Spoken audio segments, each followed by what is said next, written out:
Previously on I Hear Dead People. I never knew that people suffered at all. Is that right?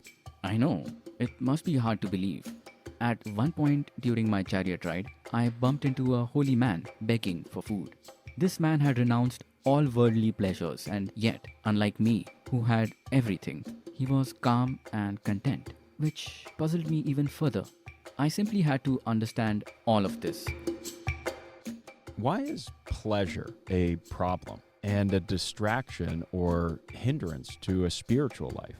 Isn't pleasure a natural and useful aspect of the human experience? Eat your cake and have it too.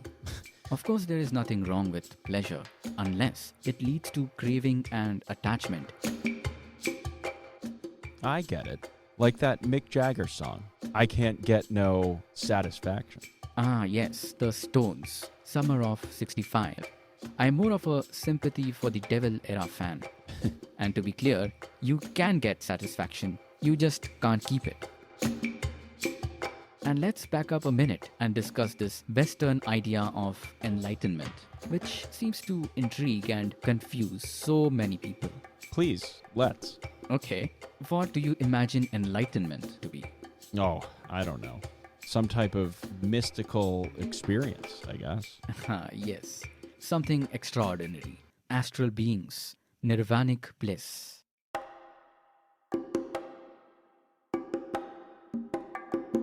And I knew I am.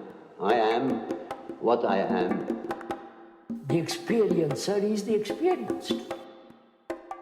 And it means looking at things which one takes for granted and suddenly seeing that they're very, very odd.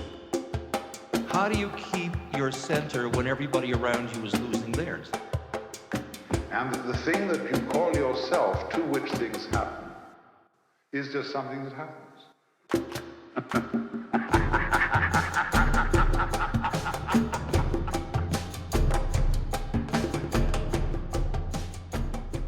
So, Tom, what'd you think of my discussion with the Buddha? I thought it was great. How about you? Did you get anything out of it? Honestly, I'm not really sure what to do with it. Part of me feels like it's just more, I don't know, navel-gazing, fuzzy rumination. Really? You see, it sounded to me like that's what he was railing against. What do you mean? Well, for one thing, that's why he told you that your question about whether or not there was a separate self was a waste of time. People spend ridiculous amounts of time on questions like that, trying to figure it out, hoping to have some big revelation that will solve everything. And yet their lives stay pretty much the same. And it's possible that a lot of those people are tuning into this podcast. So we should probably not bite the hand that feeds us. Okay, I'll try not to, but I'm not going to worry about it. Because as the Buddha made clear during the interview, we're all simply clapping each other's hands. We do what turns us on with a loving heart, and the audience does the same. Right. Plus, I'm pretty sure our audience is looking for insights and not some grand theory of everything that will somehow make all of life fall into place. Yeah, you're probably right. And anyway, maybe I missed something during the conversation because where were the actual insights or even the practical advice? As far as I'm concerned, the four noble truths may as well be called the four obvious truths. Yeah, it's oh so obvious. I remember hearing a story about the Buddha randomly holding up a flower in front of an audience. And like you, no one knew what to make of it, what to mentally do with that experience. But there was one person in the audience who simply smiled. According to the story, the Buddha said that person understood the true teaching. Which is? Which is, if you keep thinking and searching, you will miss the flower. If you keep trying to figure out and control life instead of relaxing and just being yourself in each moment, you'll miss the beauty of it. You say that, but didn't the Buddha himself spend years trying to figure it out? And didn't that search eventually lead him to his revelation? Did I ever tell you the story about Houdini? You've told me a lot of stories. I even think some of them were true. But what's that got to do with my question? I'm trying to get to that. If you remember, Houdini boasted he could break out of any jail cell in the world in less than an hour. And every time he was tested, he escaped in just a few minutes. And then one time, a small town had built a new jail, and they invited Houdini to come try to break out of it. Probably a PR stunt. That's my guess, too. But being ever the attention seeker, Houdini accepted the challenge. Ah, okay, I remember. And on that particular occasion, things didn't quite go as planned. Exactly. Houdini strolled into the cell, like he always did, pregnant with confidence, and once the door was closed and he was left alone, he followed his repetitive mechanical routine, coughed up a special lockpick, quickly released his handcuffs, and homed in on the door. But there was something strange about this particular lock. 30 torturous minutes dragged on, and Houdini was rattled. After 60, Houdini was crestfallen and drenched in sweat. Exhausted and defeated, he collapsed against the heavy metal door and... That's right. The door swung open. Exactly. Because the door was never locked, at least not in objective reality. It was only locked in Houdini's mind. Okay. I see that you're saying that there's no logical way out. But out of what? Out of the profound mystery of life and death. Do you see?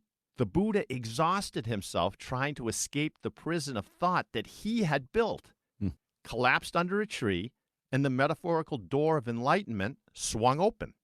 I see. So stop wasting time picking an imaginary lock. That's right, brother. As George Lucas said, we are all living in cages with the door wide open. Well, the Buddha also said that all suffering is self-reflective. So does that mean that self-reflection is bad? Well, he also said that suffering is what moves people towards transformation. I mean, that's how emotions, which literally mean to set the mind in motion, arise through self-reflective thought. It's what fuels empathy and compassion, which inevitably leads to action and change. The problem is when suffering becomes part of your self-story, a habit-forming mental pattern with you at the center of everything. Okay, well, that makes perfect sense. And look, since you're a walking encyclopedia, I wanted to conclude today's episode with this question. What is the most surprising random fact you've come across about Buddhism or the Buddha? That's an interesting question. And I honestly have no idea if it's a fact or not, but I once read that one of the Buddha's teeth was removed during his cremation ceremony and was eventually smuggled into Sri Lanka. And now there's a 10-day festival in Kandy, a city in the Central Highlands, called the Festival of the Tooth. It's crazy, man. Google some images. It's wild. The way they adorn the elephants is absolutely stunning. Man, we are some pretty odd creatures. Oh, right. Sorry. No judgment. No judgment. Anyway, thanks, Tom. I'll definitely check it out. Thank you, Dorian. And thanks to our listeners. We love the sound of many hands clapping, so please tell your friends and loved ones about the show. And if you'd like to subscribe to receive future episodes or get involved and help support ongoing conversations with the greatest people of the past, you can learn more at iheardeadpeople.com. Indeed. We have some great future guests scheduled, including Plato, Nietzsche, Jesus of Nazareth, and many, many more. A lot of great people have sprung out of this magnificent world. So join us as we continue to ask probing, universal questions that remain at the heart of what it means to be human. And as a teaser to our future episode with Jesus of Nazareth, remember Proverbs chapter 17, verse 22. A merry heart does good, like medicine, but a broken spirit dries the bones. So tune in and let us help you keep your heart light and your bones moist. Okay, that sounds kind of weird. Yeah, whatever. I want to tell you my secret now. I hear dead people.